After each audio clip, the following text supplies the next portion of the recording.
इनकलाब जिंदाबाद, सांप्रदायिक शक्तियां मुर्दाबाद, सांप्रदायिक शक्तियां मुर्दाबाद, इंडिया गठबंधन जिंदाबाद, इंडिया गठबंधन जिंदाबाद। अब अगले वक्ता के रूप में कॉमरेड जय भगवान CITU के राज्य के महासचिव हैं और CPIM के राज्य सेक्रेटरीट के सदस्य हैं, वो अपनी बात रखेंगे। 7 मिनट कॉमरेड का टाइम है। कॉमरेड जय भगवान।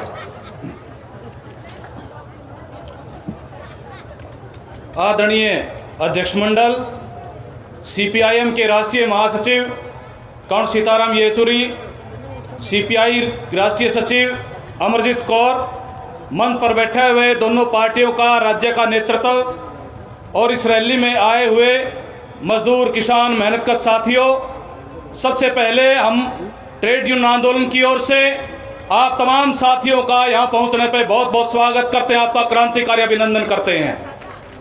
खासकर जो है इस रैली के अंदर इतनी बड़ी संख्या में हमारी महिला साथी पहुंची हैं, उनके लिए एक बार जोरदार तालियां जो हैं, आपका और ज़्यादा स्वागत। और इनमें भी हमें बड़ी खुशी है, हमारी ट्रेड यूनियन से जुड़ी हुई हमारी मिड डे मील वर्कर, आशा वर्कर, आंगनवाड़ी वर्कर, हेल्पर्स, उनका एक बड़ा हिस्सा यहाँ पर आया है।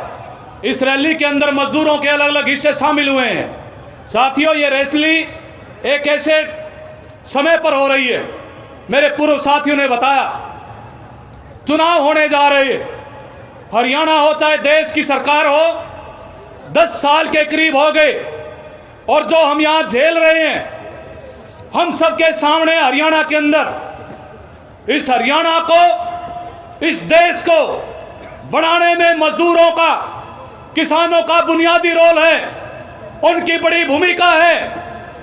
लेकिन इन देश की सरकारों का जो रुख है, और जब हम हरियाणा की खट्टर सरकार की बात करें, पिछले खासकर 5 साल में उसने मजदूरों पे, किसानों पे हमला करने का, दमन करने का नया रिकॉर्ड बनाया है। हम ये कहना चाहते हैं, खट्टर साहब, आपने जो रिकॉर्ड बनाया है, हरियाणा का मजदूर और किसान अब की बार रिकॉर्ड बनाएगा, आपको यहां से कई 100 किलोमीटर दूर जाके फेंकेगा। ये पहली सरकार है, ना केवल जब मजदूर किसान अपने आवाज उठाते हैं, अरे क्या बात है, हमारी आशा वर्करों को 73 दिन लड़ाई लड़नी पड़ती है, हमारी आंगनवाड़ी को 4-4 महीने अपना आंदोलन करना पड़ता है, हमारी मिड डे मील वर्कर कितनी लंबी लड़ाई है, गांव के सफाई कर्मचारी 51 दिन तक बैठे रहे। क्या है मामला? इतने दिन आंदोलन करने के बाद कोई 500 रुपए, कोई 700 रुपए, कोई 1000 रुपए, हम भीख नहीं मांग रहे। इस सरकारी सिस्टम को चलाने में, इस हरियाणा के विकास में हमारा योगदान है। हम अपना हक मांग रहे हैं, हमें पक्का करो, हमें न्यूनतम वेतन 26,000 दो। और जब हम इस बात के लिए जाते हैं, हमारे हरियाणा की राजधानी चंडीगढ़ में जाते हैं, पंचकुला में जाते हैं, तो हमारी ना केवल पुरुष साथियों पे महिला नेताओं के घर पुलिस बिठाते हैं, उनको रास्ते में गिरफ्तार करते हैं, लाठी चार्ज करते हैं। हमारी महिला नेताओं के, हमारी CITU के नेताओं को वो उनके बाल पकड़ के सड़कों पर जो है खींचते हैं। ये है खट्टर सरकार का चरित्र, जो ये कहती है कि वो महिलाओं के वो देवी कहते हैं। हम ये कहना चाहते हैं, ये जो आपने हमारे जो आपने घाव कर रखे हैं, इन घावों का बदला लेने का टाइम है। ये बदलाव संदेश रैली ये इसी बात के लिए है।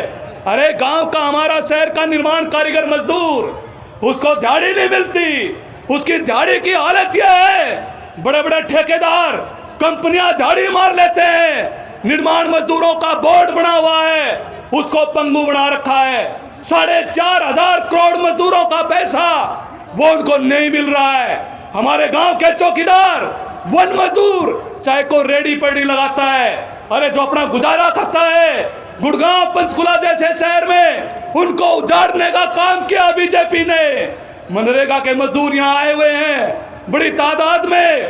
बजट नहीं है मनरेगा का, 1 साल का बजट था, वो सितंबर में खत्म हो गया, मार्च तो अभी आया है। सितंबर के बाद कोई काम नहीं मिल रहा, ऐसी हालात है। ये सरकार ने एक नए रिकॉर्ड कायम किए।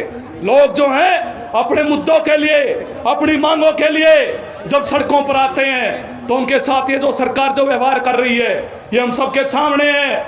इस हरियाणा के अंदर चाहे उद्योग हो, आज चाहे निर्माण का क्षेत्र हो, चाहे वो भट्टे का क्षेत्र हो, चाहे वो असंगठित क्षेत्र हो, प्रवासी मजदूरों का करीबन 60-70% काम करता है। लेकिन बड़े शर्म की बात है, उनके बच्चों को पढ़ाई से बेदखल किया जा रहा है।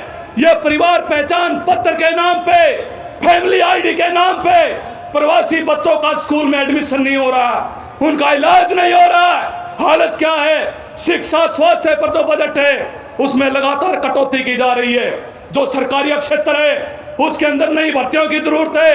हरियाणा के अंदर कम से कम जितने आज पोस्ट खाली है वहां पर 7 लाख नौकरियां भर्ती की जा सकती है। लेकिन सरकार क्या कर रही है? सरकार ने योजना बनाई, वो पक्की भर्ती करने की बजाय अब कह रहे हैं हरियाणा कौशल रोजगार निगम के तहत भर्ती करेंगे। पीएम से लेके और आपके 2nd ग्रेड तक की जो नौकरियां हैं वो हरियाणा कौशल रोजगार निगम के तहत वो भर्ती की जा रही है। इसका मतलब क्या है? इसका मतलब यह है कि कच्ची नौकरी का पक्का प्रबंध जो है वो बीजेपी के द्वारा किया गया। अभी जो है जब इलेक्शन आते हैं तब ये करते हैं ग्रुप डी, ग्रुप सी, ऐसा कर करके ये सोचते हैं कि लोग तुम्हें वोट दे देंगे। करना क्या चाहिए था? अभी ग्रुप डी और सी की नौकरियां वो निकाल रखी हैं। ग्रुप सी की भर्तियां, टीजीटी की भर्तियां, उनका रिजल्ट नहीं निकाला गया। ग्रुप डी का भी नहीं रिजल्ट निकाला है। हजारों बच्चे जो है पंचकुला में बैठे हैं वो कह रहे कि हमारा रिजल्ट निकाला जाए इस इलेक्शन से पहले। कितने ऐसी स्थिति है हरियाणा के अंदर देखेंगे, भर्तियां इतनी निकलती है, माँ बाप अपना बच्चों को पढ़ाते हैं, उनको जो है उनका जो है इतने पैसे लगा के उनके ट्यूशन के खर्च करते हैं, बच्चे टेस्ट क्लियर करते हैं, उसके बावजूद भी टेस्ट होते हैं उसमें पैसा लगता है, फिर वो लीक हो जाते हैं, उनके रिजल्ट नहीं आते। ऐसी हालत बना रखी है। हरियाणा जो है आज रोजगार के मामले में देश में सबसे टॉप है। आज 35% जो नौजवान वो बेरोजगार है हरियाणा के। ये कह रहे हैं हम रोजगार दे रहे हैं। तो स्टेज के माध्यम से हम यहाँ वामपंथी पार्टियों को आपको ये विश्वास दिलाना चाहते हैं कि हरियाणा का जो मजदूर है, चाहे वो संगठित क्षेत्र में, चाहे वो स्कीम वर्कर है, चाहे वो कच्चा कर्मचारी है और ये जो पक्के कर्मचारी हैं, आज जो है बड़ा आंदोलन है। नई पेंशन स्कीम लागू कर दी, पुरानी पेंशन स्कीम को लेके लोग जाते हैं, आंदोलन करते हैं, सरकार ने डंडे के दम पे उनको रोकना चाहती है। हम ये कहना चाहते हैं यहाँ स्टेज से वामपंथी पार्टियों को भी ये विश्वास दिलाना चाहते हैं, हरियाणा का मजदूर, हरियाणा का कर्मचारी इस बीजेपी की जो तानाशाही है, ये जो सरकार है जिसका फांसीवादी चरित्र है, हम इसके खिलाफ लड़ेंगे और निश्चित तौर पर लड़ेंगे और इसको पलट के दम रखेंगे। इन्हीं शब्दों के साथ आपने मेरी बात सुनी। आपका बहुत बहुत धन्यवाद।